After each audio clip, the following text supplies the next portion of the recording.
MSW Media. News with swearing. Daily beans, daily beans. Daily beans, daily beans. Hello, and welcome to the Daily Beans for Friday, December 12th, 2025. Today, a federal judge has ordered the immediate release of Kilmer Abrego Garcia from ICE custody. The Department of Justice has failed for a third time to indict New York Attorney General Letitia James. The Indiana Senate has rejected the gerrymandered map that Trump pressured them to pass. The U.S. Senate has failed to pass bills extending Affordable Care Act subsidies. More details have been released about the double-tap boat strike that murdered 2 survivors. After getting the fake FIFA Peace Prize, Donald Trump's Justice Department has dropped the federal corruption charges involving FIFA.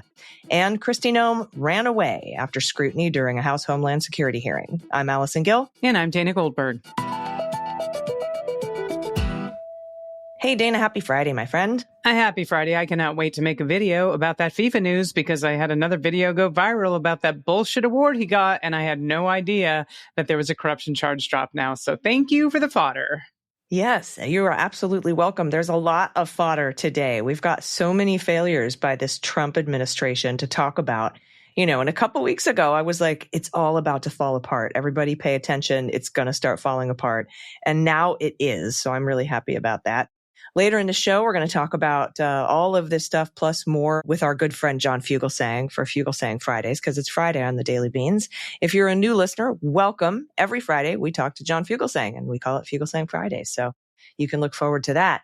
We have so much news to get to today, and a lot of it is good. So let's do some quick hits. And to make a long story short, too late. All right, we're going to start with actually a little bit of bad news. The U.S. Senate has failed to pass 2 partisan health care bills ahead of a key December 31st deadline to avoid steep insurance premium hikes for millions of Americans under the Affordable Care Act extensions, right?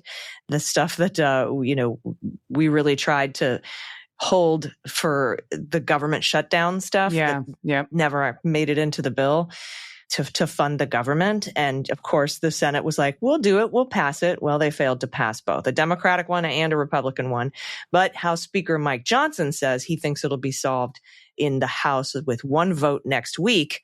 We'll see if that bill can be passed by the Senate before. I mean, we're going to see double, triple, sometimes quadruple premiums for people's health care insurance plans. It's going to be devastating to millions of Americans. It is. And if it happens, I hope the Democrats capitalize on that with every ad under the sun before the midterms. Mm-hmm. This is what I was laughing at the top of the hour. A couple of days after Trump got his fake FIFA Peace Prize, federal prosecutors in New York moved Tuesday to drop charges against Hernan Lopez.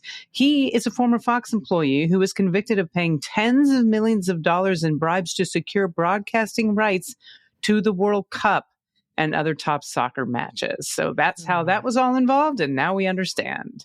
Yeah, now we're like, why the FIFA Peace Prize? What did he promise them? Well, he promised to drop these charges. It involved them. I don't think they were charged directly, but my gosh. And Kristi Noem testified before the House Homeland Security Committee today, and Democratic Representative Seth Magaziner from Rhode Island dismantled her for all to see. You know, we talk a lot about, man, I wish Democrats were better at this. He did it. It was a it was a master class. Can't wait to talk more about it on the Beans Talk. Yeah, he brought in the son of a landscaper who is also a United States Marine, and who has 2 other brothers who are also United States Marines. And he had him in the gallery, and Magaziner said, do you want to turn around and thank him for his service? And she did. And then he dropped the hammer. He asked whether his father, the father of these 3 Marines, who has lived in the United States for 30 years with no criminal record, should have been deported. Yep. Oh, watching that, I can't wait to talk more about it. And as we're talking about the story, he didn't stop there. Magaziner then pointed out a Navy combat veteran in the gallery behind the puppy killer and asked her why she locked up his wife. Then he asked if she deported any veterans, and she said no. And he brought in a combat veteran and a Purple Heart recipient via Zoom that she deported to Korea. It was a masterclass, like I said, and just basically how to confront their lies in real time with his bigotry and hatred. Kristi Noem left the hearing early, by the way. Julie Johnson was about to ask her a question. She was claiming that she had a FEMA meeting, but that meeting had actually been canceled. When they can Yeah. check your calendar, maybe think of something else. She just wanted to get the hell out of there. I think he took her apart, making her turn around and thank veterans, being confronted face to face with veterans and relatives of veterans. And then on that Zoom call with a veteran that she deported after lying and saying she hadn't deported any veterans. So we're going to go over some of those clips on the Beans Talk. If you haven't subscribed to MSW Media's YouTube channel, you can watch us. We do a video podcast now called Beans Talk over there. It's free to watch. All right, we've got more news to get to. Let's hit the hot notes. Hot notes. All right, first up from the Times, a federal judge on Thursday ordered the immediate release of Kilmer Abrego Garcia from immigration custody, saying that the Trump administration had detained him for nearly 4 months without lawful authority, despite repeated vows to re-expel him from the country. And I seem to remember Kristi Noem standing up in Congress and saying he will never set foot on U.S. soil. Well, yep. The ruling by the judge, Paulicinis, was a stinging defeat for the administration, which had often promised that Abrego would never walk free on U.S. soil. It was also the latest twist in a long and Byzantine saga over the past year that transformed him from an unknown migrant living in Maryland who was wrongfully deported to El Salvador in March into one of the best-known symbols of President Trump's aggressive deportation agenda. Judge Sinis' ruling, issued in federal district court in Maryland, meant that Mr. Abrego Garcia would be both free from custody and, at least for now, out from under the immediate shadow of being deported from the country yet again. In her 31-page scathing decision, Judge Sinis said she had little choice but to release Mr. Abrego, pointing to the remarkable but often overlooked fact about the case: the Trump administration has never actually obtained a valid final order for his removal from the United States. That lack of a removal order, Judge Sinis said, meant that the government had been holding Mr. Abrego Garcia without legal authority. Now, Adam Klasfeld and I discussed this ruling in depth over at MuellerSheWrote.com on my Substack. You can watch that interview for free. Nice, Allison. Thank you. This one is also from the Times. A grand jury in Alexandria, Virginia on Thursday rejected the Trump administration's effort to bring new charges against Letitia James. 3 strikes. Nope. The New York Attorney General, according to people familiar with the matter, exactly 1 week after another set of jurors did the exact same thing.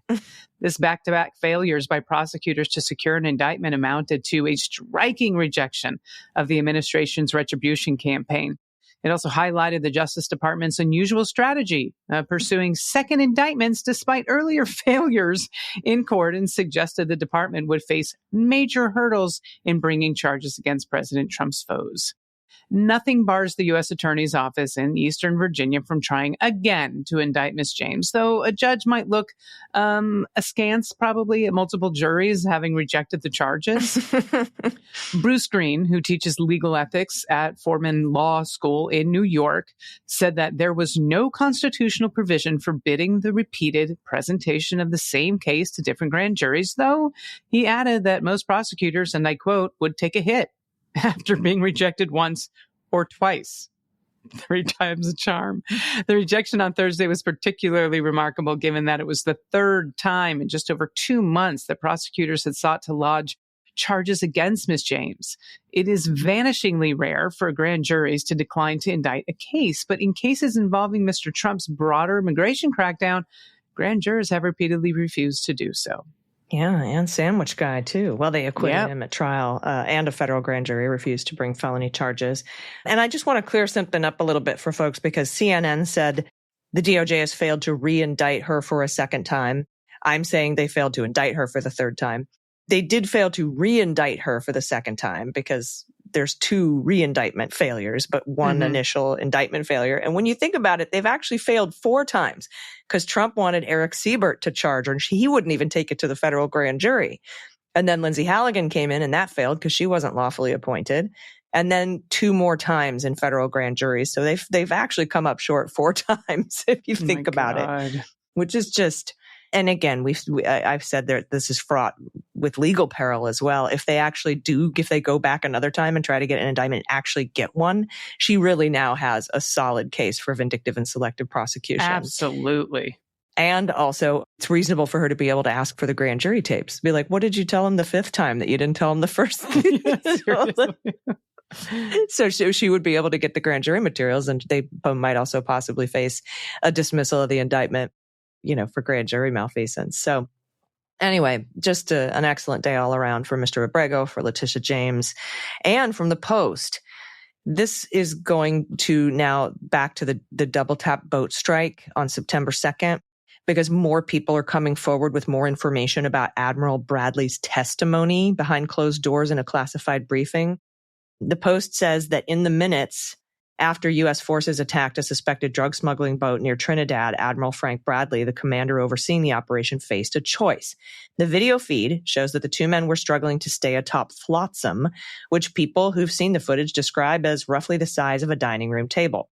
Bradley turned to the military lawyer advising him and requested input, according to members of Congress who spoke with him privately last week, and people later briefed on those conversations. Under the law of armed conflict, were the men now shipwrecked and therefore out of the fight, rendering them unlawful targets?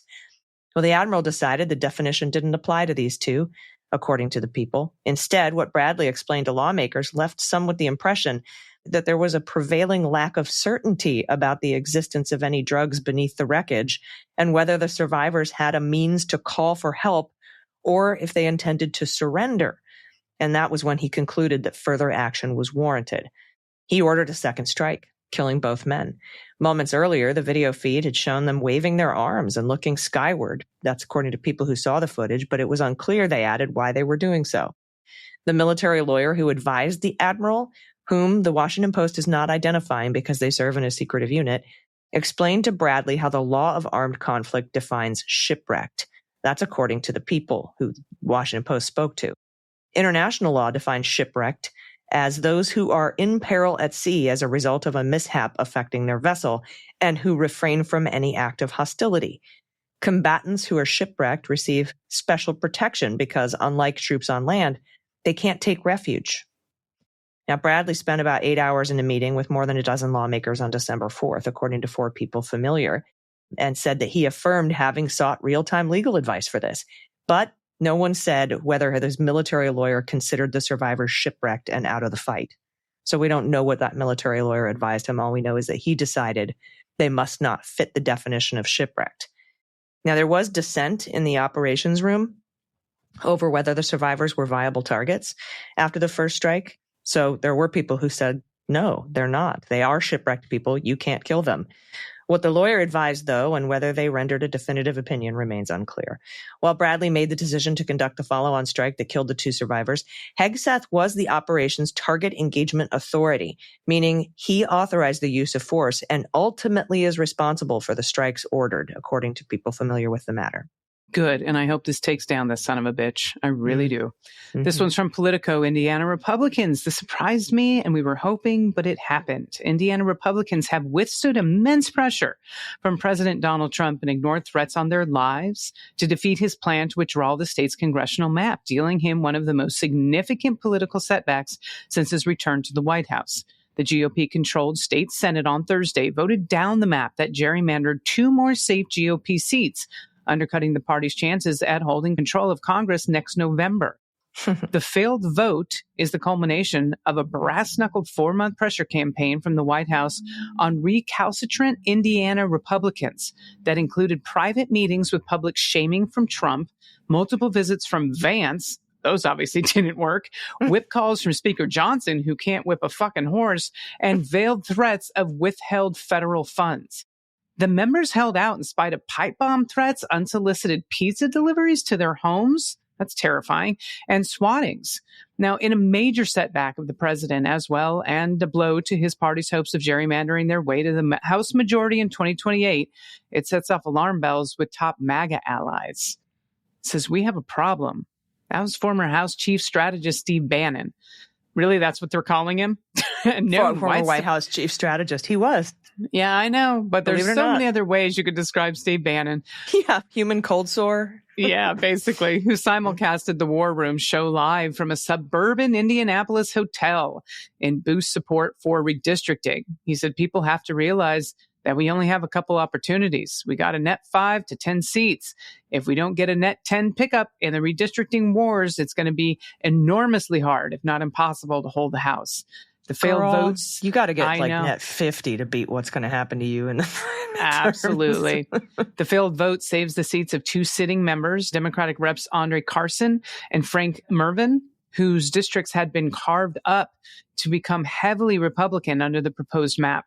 Turning Point Action, the organization funded and founded by Kirk, has promised to work with other Trump-aligned super PACs to spend tens of millions of dollars to primary the resistant Republicans who voted no.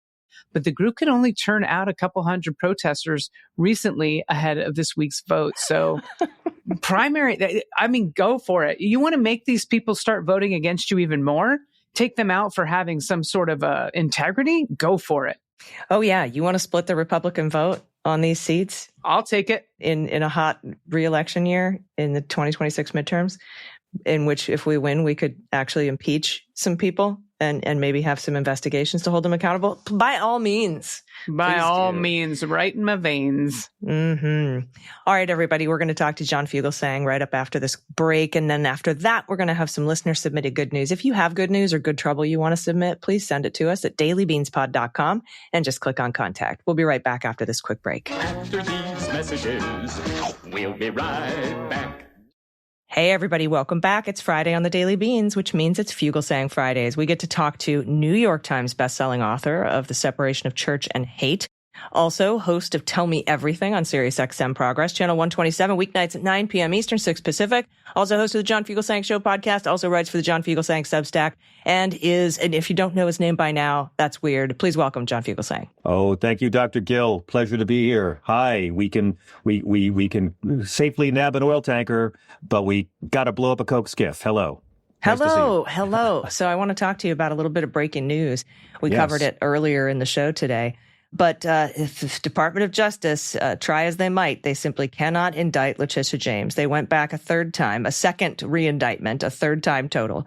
Just today got a no bill, and we're unable to again indict New York Attorney General Letitia James on mortgage fraud charges.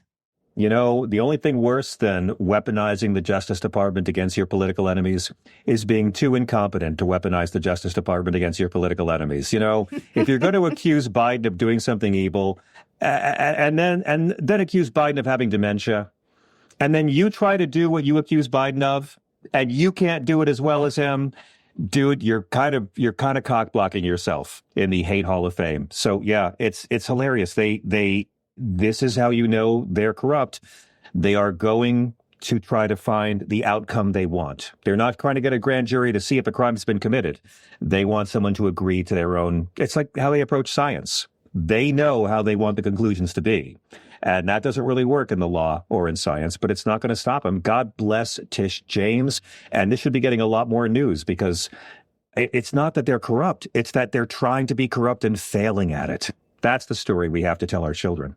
Yeah, and speaking of not getting the outcome you want, when Kristi Noem stood up in front of Congress and said that Kilmer Abrego Garcia would never set foot on U.S. soil, boy, that's embarrassing. He was ordered released today because they never actually had an order of deportation, and it was found that they misled the court when they said Costa Rica wouldn't take him, and they filed that particular declaration under seal. And as Judge Sini said in the evidentiary hearing a couple weeks ago, we have to eat this elephant one bite at a time. The first bite is to free Mr. Abrego. The second bite is to talk about how this Department of Justice defied court orders through both malfeasance and incompetence.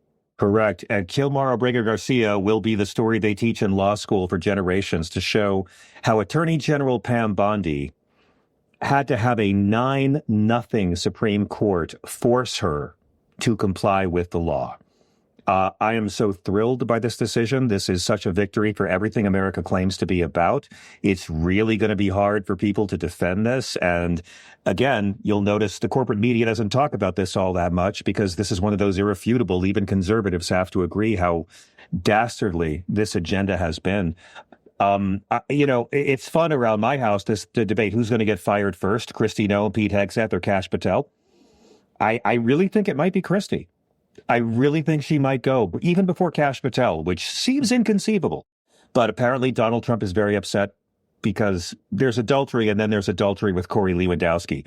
And that's something I guess is so disgusting. You kind of have to shoot a dog in the face so it's not the worst thing on your resume. But Kristi Noem is just revealing what every native tribe in the Dakotas already knew about Kristi Noem, which was why she was banned from setting foot on about 26% of her own state.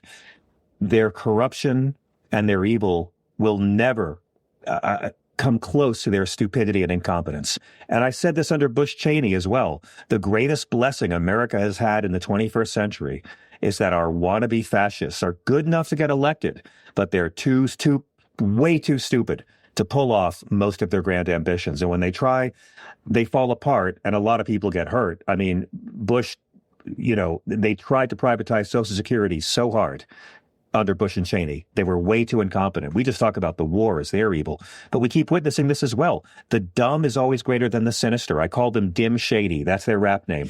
And try as they might to be great fascists, they're just too goddamn incompetent. And that's what the good fairy has given America. And the great thing is that Donald Trump is hiring these people because they're incompetent. He tried hiring competent people, and they told him he couldn't do things. So now he wants to have people who are idiots, but that don't have presidential immunity. So he can just cut them off when he needs to. He will fire Pete Hegseth as soon as Pete Hegseth embarrasses him personally. Same with Kristi Noem, same with Kash Patel. So these people are hired to be lightning rods, to be so incompetent, it draws focus away from him. But the real culprit here is the Republican Party that knows better. And they're trying to do exactly what they did with Bush and Cheney, ride out the storm and let the president ride off into the sunset and take all the blame for the policies they all backed up. Lindsey Graham is going to pretend this never happened when Trump leaves. Yeah, for sure. And aside from being, evil and incompetent, they're also chicken shits. Kristi Noem she ran away in a House, in a Republican-controlled House Homeland Security Committee hearing today. Yes. One Democratic lawmaker confronted her and asked her point blank if she'd ever deported any veterans. And she said, no, we never have. And then, boom, he pulls up on a Zoom call a veteran that she deported to Korea who had been shot, who had served his country, been shot twice, got a Purple Heart. So she decided she didn't want to take questions anymore, lied and said she had a FEMA meeting, which had been canceled, by the way, and just tucked tail and ran. Yes, but no, she didn't tuck tail and ran. She refused to be cornered by the woke mob. Get ready for tomorrow's narratives today. She refused to sit there and face the lies of the woke mob. That is what people will hear tonight on Newsmax and Fox. They will not see the entire clip. They will not know the FEMA meeting was another lie out of Kristi Noem's surgically corrected face. They will just know that she didn't want to sit there and listen to woke. And that's enough when people want to be lied to. We forget this is the country where Christians convinced themselves it was okay to have slavery and segregation. I'm never shocked that these people put up with this kind of corruption from Donald Trump. Never. Yeah. And now we've got Jared Kushner helping the Saudis with a hostile takeover of Warner Brothers Discovery. Boy, isn't that comforting? Isn't that a comforting story? $24 billion in Saudi money. They basically want to buy CNN. Exactly. Well, they want to buy a lot. They want to buy basically Western culture. Right. I mean, yeah. There's a lot that comes with CNN. Yeah, it's one thing to ruin, golf and comedy, but now they want to own Casablanca and Lord of the Rings. Mm-hmm. When this whole thing first began, it was shocking because it was the Netflix story. And it was all like, oh, my God, wow, this is scary. Netflix is going to buy Warner Brothers. These are the people I rented Aaron Brockovich on a DVD and a paper sleeve from these people. They tried to sell themselves to Blockbuster for $50 million in 2000, and Blockbuster passed, and now they dance on Blockbuster's grave. And these people who've done more than anyone to destroy cinemas are going to take over Warner Brothers?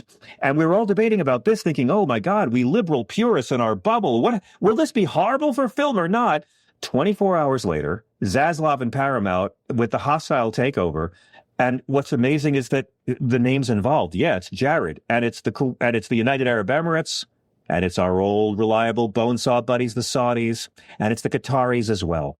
And these are the people that are fronting the $110 billion cash that Zaslav is dangling to try to get this sale away from the $83 billion that Netflix offered. They're trying to do this a couple days later. We were worried whether Netflix will hurt the integrity of people attending cinemas. Now, will the Saudis own CNN?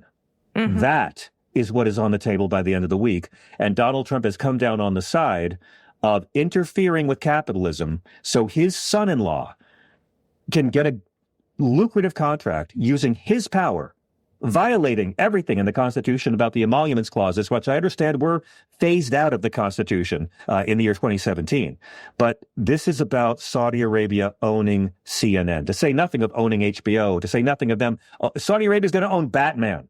Okay. How much of our American culture are conservatives willing to sell for foreign bribes? I don't mean to sound nativist and jingoistic here, but at some point, I have no problem with, other nations investing in America. By all means, that's great. This is trade. It means there'll be more peace. If there's peace between nations, trade guarantees that there'll be less war.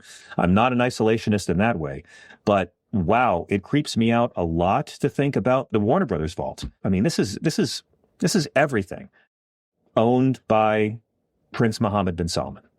Mm-hmm.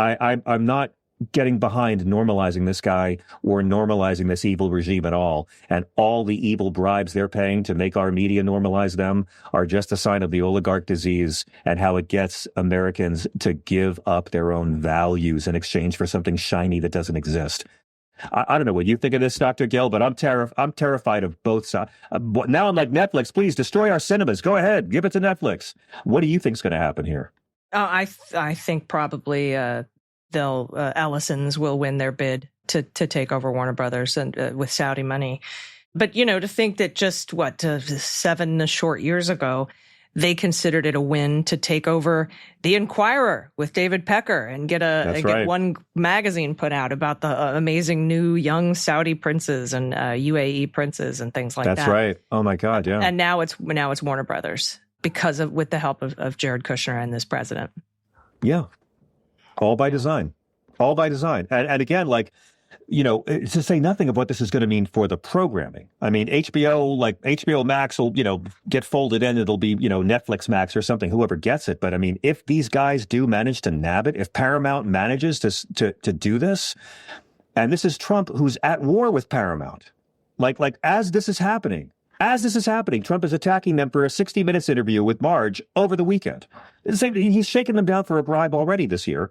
And then, of course, this was the whole thing with firing Colbert and then the South Park thing. I'm sorry, firing Kimmel. And then I confused my corruption. And then they had the new South Park episode waiting in the wings. I mean, he's already at war with Paramount this week because 60 Minutes aired an interview with a sitting congresswoman that he now no longer likes. So in the middle of all this, they're going to make this giant Saudi GoFundMe. And Trump, if he was smart, would say maybe my son-in-law working with foreign dictators to buy American media is a bad look. But instead, he's like, why did 60 Minutes hurt my feelings? So this could go any which way. Again, the stupid is always greater than the evil. But I mean, what if this happens? Well, we know Trump controls the FCC chair. So yeah, I mean, they're going to sell. They're going to sell American TV programming. They're going to sell CNN to Prince Bonesaw. Yeah, that's what they want. Who will then bring in, and then you know what? Maybe that's what it'll take to get Barry Weiss fired. I mean, wow, they found someone a lot more conservative than the Republican Party to sell off American media to. People who murder journalists and then pay off comedians to say it's okay. Yeah. Yeah. Now, as usual, when we have Catholic news, I always like to bring it up with you because you have some background in this. Come on to me, my child. Pick up your copy of Separation of Church and Hate for the holidays. The pastor of a Catholic parish near Boston says an anti-immigration enforcement display in its nativity scene is going to stay up, at least for the time being, despite the archdiocese, the bishop in Boston, telling him to take it down. And it's basically a nativity scene with a big sign that says ICE was here. And there are key figures missing from the nativity scene, and this pastor is ignoring the orders from the Archbishop of the Diocese of Boston to remove it. I love this story so much. I mean, if you want to enrage Christian nationalists, act like Jesus. There is nobody that right-wing Christianity hates more than Jesus. Every time that guy opens his mouth. For right-wing Christians, Jesus is the manger, the miracles, and the cross. They don't want to hear anything that came out of that guy's mouth during the 3 years of his public speaking career. But this is the Jesus who commands us to welcome the stranger, just as God commands us throughout the Old Testament, just as God in the Hebrew Scriptures commands us to never mistreat the alien and to treat the alien as one of our own. These people have taken one line of St. Paul from his letter to the Romans, respect the governing authorities. And they now think that that line is more important than everything Jesus and God ever said about how we're supposed to treat foreigners. Yeah, he didn't mean to respect the Pontius Pilate, who was a governing authority at the time, right?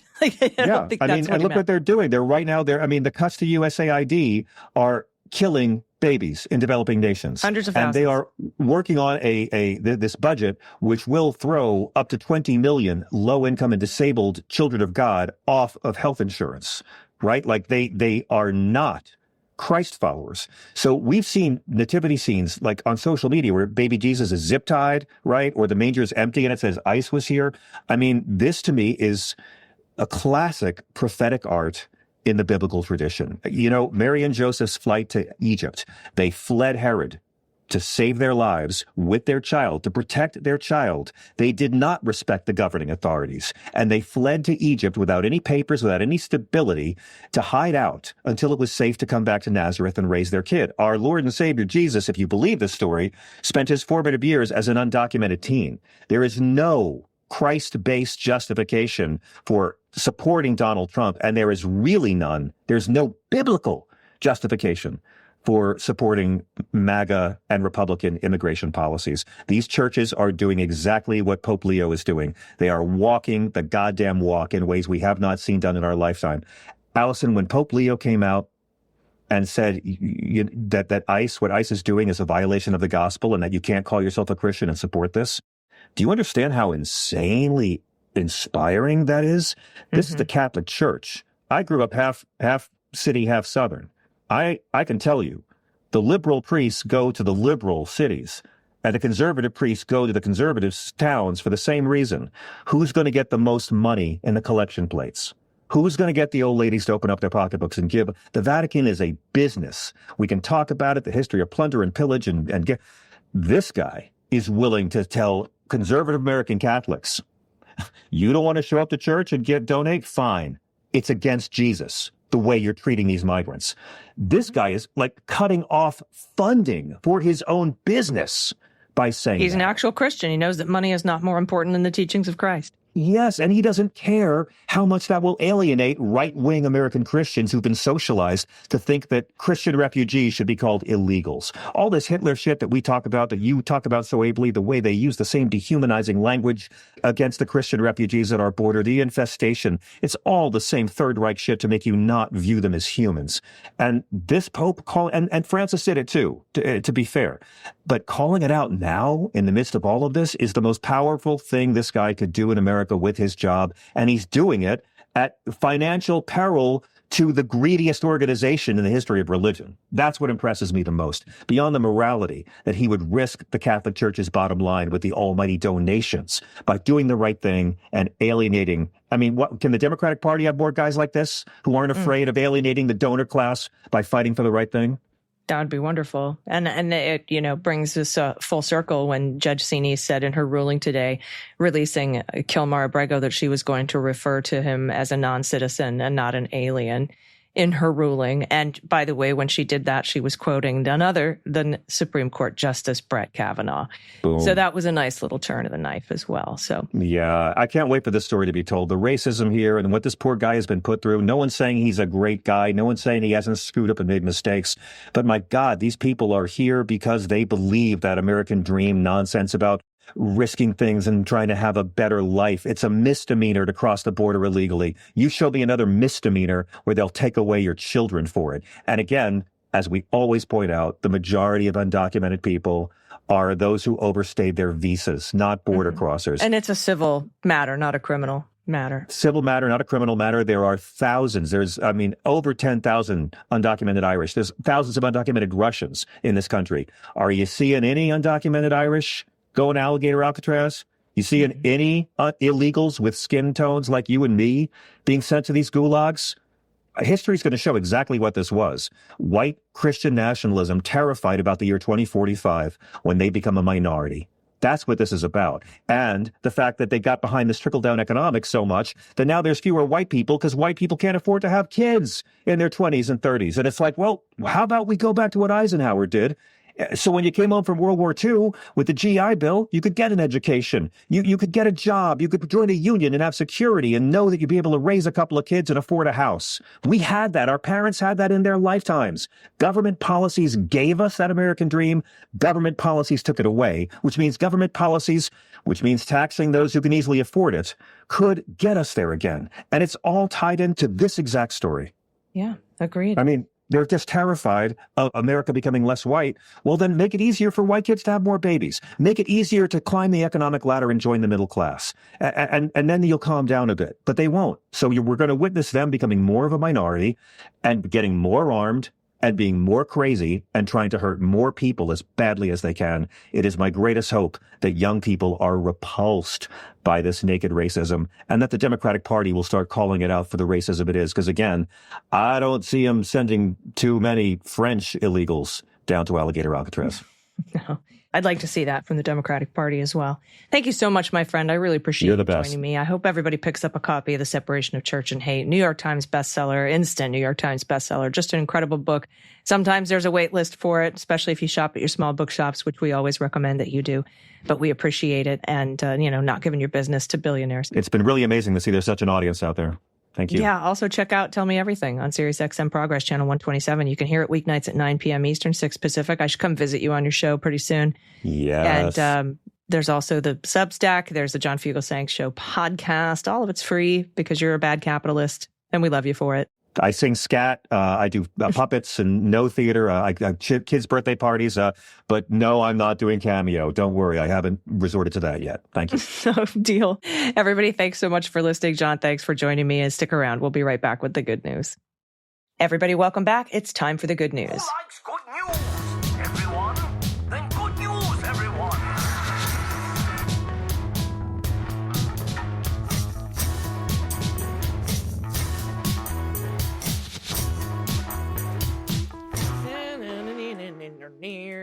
Good news. And if you have any good news, big or small, recent or in the distant past, any fun story you'd like to share, like we're all sitting around having some eggnog and telling stories. If you have a funny joke you want to share with us, if you have some good trouble ideas that you think we can get into, send those to us. You can also send a shout out to a loved one, yourself, a small business in your area, a nonprofit doing some amazing work, some great activism you're seeing in your community.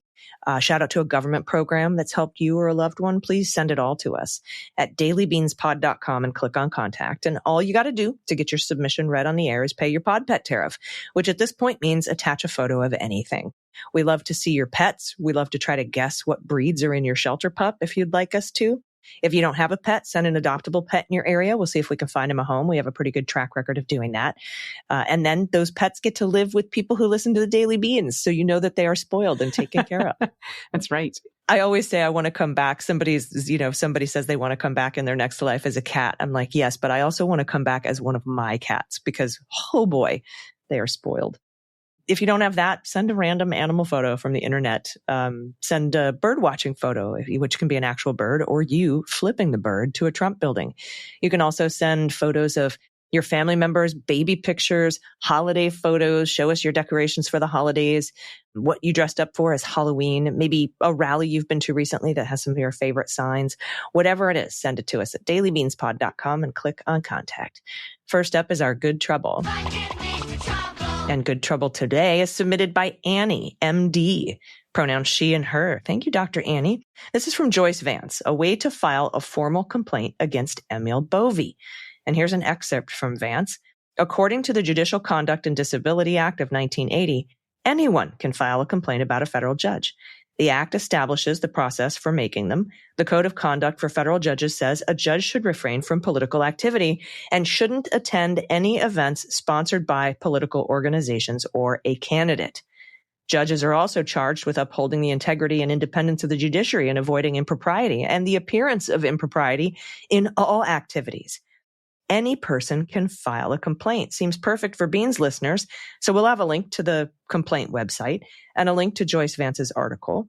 And they said here that they've submitted their pod pet photo. And I believe what Dr. Annie is referring to is that Emil Bovey attended that Pennsylvania rally, that Donald Trump political rally. And he shouldn't have been within 10 miles of there. So I was a concerned just as a citizen. Mm-hmm. Mm-hmm.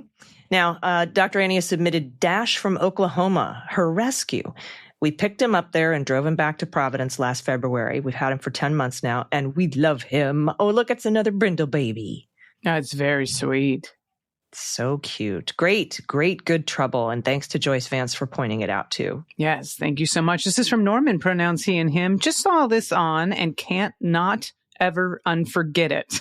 Norman, you just put me through something right then.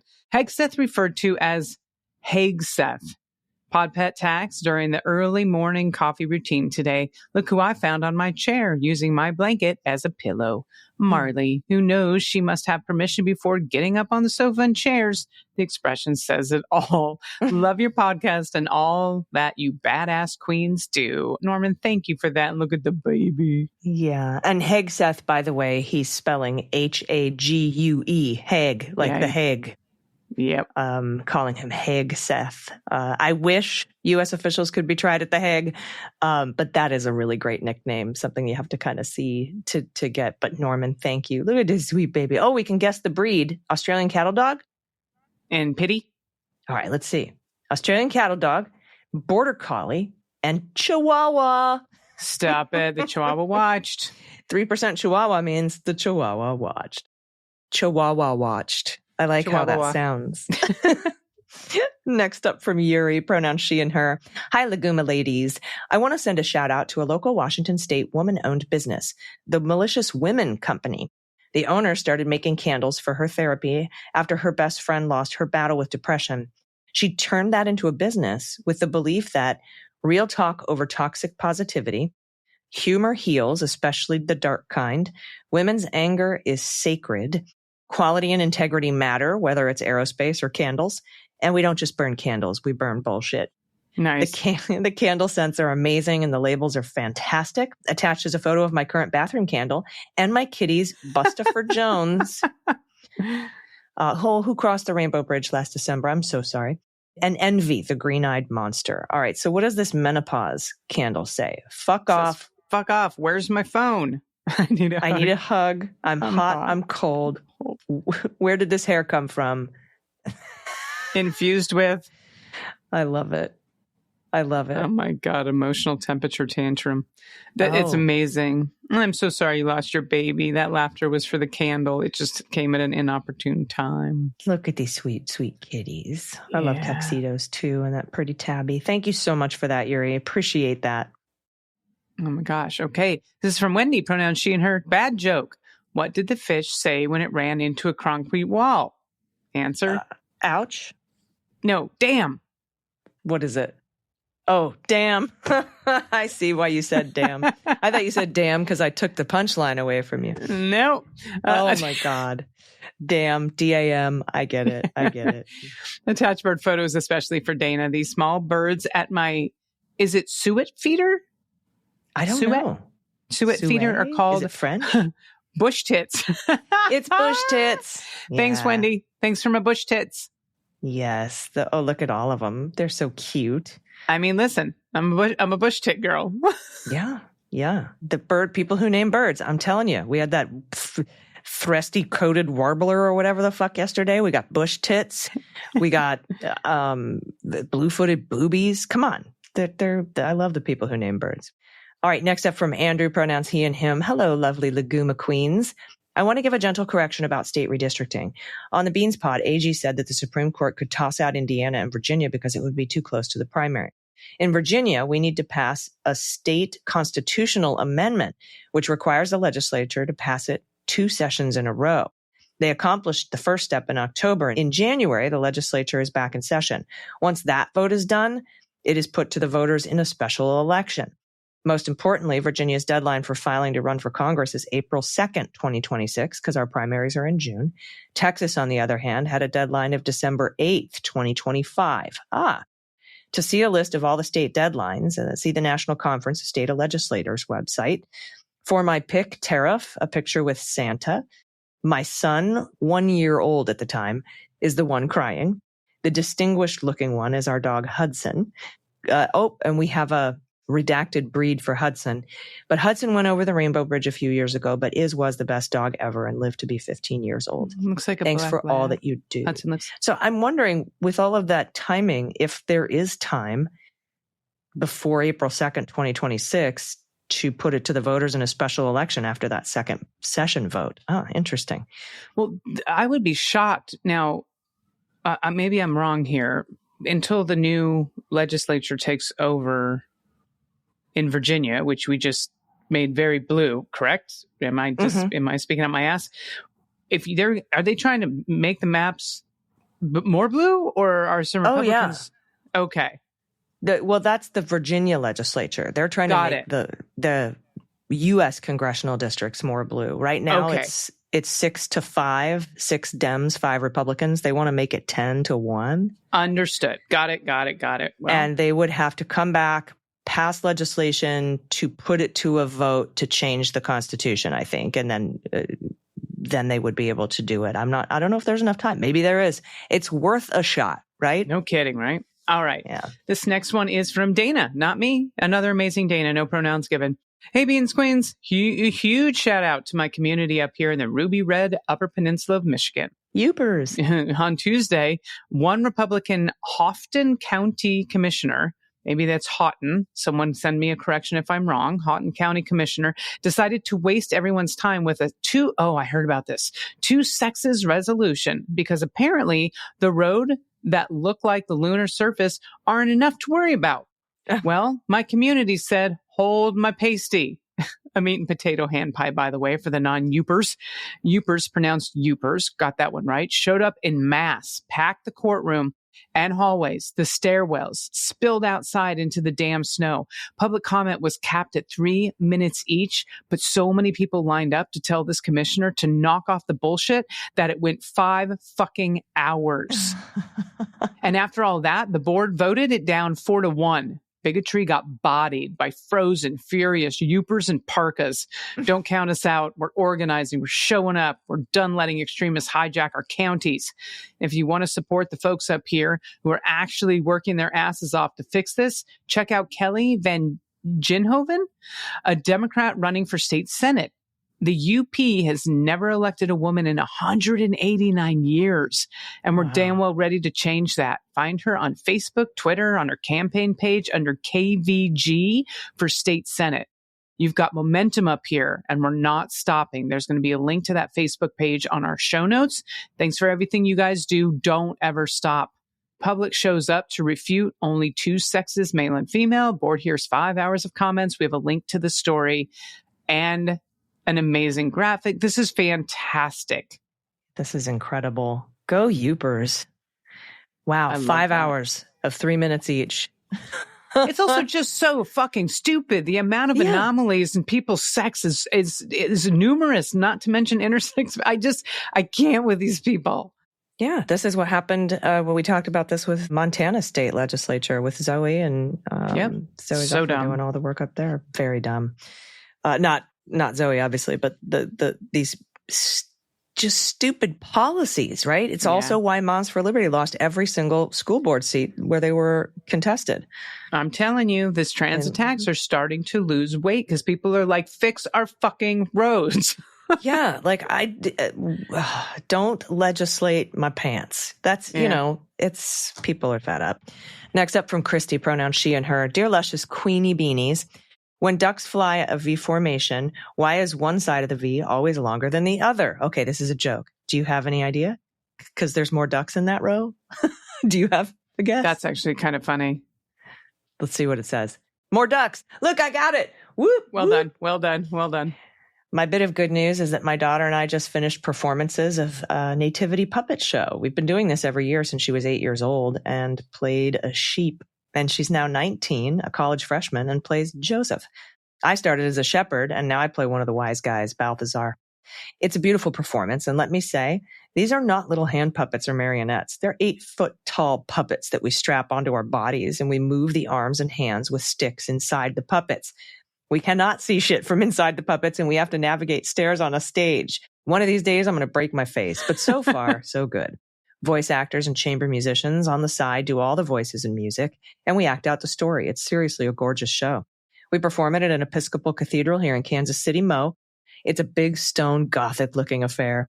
The coolest part, though, is that this is such a diverse mix of people involved with this show, different races, genders, and sexual orientations, trans, non-binary. Literally everyone is welcome and everyone participates.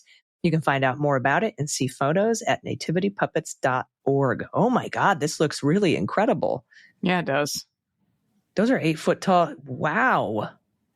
That is amazing. I just did a Christopher Walken, right? Wow. Wow. Whoa. For my Pod Pet Tariff, I submit a photo of Daphne, our new 11-week-old puppy. Get out of here, Kristi. That we adopted 3 days ago. Oh my God. Anyway, thank you for preventing me from setting fire to shit daily by keeping me relatively sane through these trying times. I can't start my day without your voices in my head. In solidarity, Kristi. That is the best review I think we've ever got, like one of the best we've ever gotten. By the way, if you have a minute, it would be awesome if you could go on to whatever podcast app you use and rate the Daily Beans. We would appreciate that. Look at this. Oh, this is definitely a Frenchie mixed with a Chihuahua. Frenchie. Pitbull. Let's see. French Bulldog and Boston Terrier. Oh God, so cute. Daphne's cute. So it's got like a Boston Terrier head, Frenchie ears, and a Frenchie body with that brindle. And pure cuteness is what it is. My goodness. Oh, thank you all so much for this. If you get a chance, you want to check out, if you like to watch stuff on YouTube. I know that's a lot of people's jams. That's why we decided to do a video podcast. We do one called The Beans Talk. It's free to watch. We do it every weekday over at the MSW Media YouTube channel. So go check it out. We're going to go record today's version of that in just a minute. Do you have any final thoughts before we get out of here for the weekend, my friend? Not today. All right. Well, everyone, we will be back in your ears on Sunday. Or are you traveling Sunday? I can't remember. No, I'll be with you. I'll be with you till Tuesday. Okay. Till Tuesday. Love that band. Until then, everyone, please take care of yourselves, take care of each other, take care of the planet, take care of your mental health, and take care of your family. I've been AG. I've been DG. And them's the Beans. The Daily Beans is written and executive produced by Allison Gill with additional research and reporting by Dana Goldberg. Sound design and editing is by Desiree McFarlane, with art and web design by Joelle Reeder with Moxie Design Studios. Music for The Daily Beans is written and performed by They Might Be Giants, and the show is a proud member of the MSW Media Network, a collection of creator-owned podcasts dedicated to news, politics, and justice. For more information, please visit mswmedia.com. MSW Media.